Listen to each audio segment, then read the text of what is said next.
Acting வேணும்னா first கண்ணாடி பார்த்தா கத்துக்கணும். எதிர்க்கு ஒரு அழகான பொண்ணு வருது, அதுக்கு ஏன் பாக்கு போடுறது?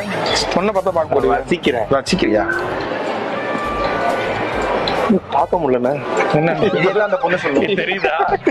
உன்னோட அதிகபட்ச ரியாக்ஷன் தான் இன்னைக்குதான் நீ பாக்க. சீன்ல கொஞ்சம் வேரியேஷன் மட்டும் வேணும். நான் இப்ப சொல்லிக்கிட்டே இருப்பேன், நீ அங்க நடிச்சுக்கிட்டே வரலாம். இப்ப நீ உன் ஆளை பாக்குறதுக்காக போயிட்டு இருக்க, ரோட்ல நிக்கிற, உன் ஆளை ஆப்போசிட் ரோட்ல நிக்குது, உன்னை பார்த்தோன்னே சிரிக்குது, நீ சிரிக்கிற, சிரிச்சுட்டு இங்க வா அப்படின்னு உன்னை கூப்பிடுது, இல்ல நீ இங்க வா அப்படின்னு நீ கூப்பிடுற. அது நடந்து வந்துகிட்டே இருக்கு. பார்த்தா திடீர்னு ஒரு லாரி வருது, அடிச்சு தூக்கிடுச்சு உன் ஆளை. வாழு பறந்து காமெடி சீனா சிரிப்பு வருதுன்னு வாழை அடிச்சு யாரில் பறந்துட்டு இருக்கு, சிரிப்பு வருதுன்ற. One more sir, last one more. நீங்க நின்றுட்டு இருக்க, உன் ஆப்போசிட் நின்றுட்டு இருக்கு, அது ஒன்று ஹாய் சொல்லுது, நீயும் அதுக்கு ஹாய் சொல்ற.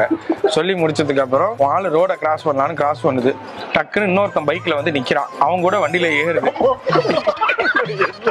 சீனை மாத்திட்டே இருந்தா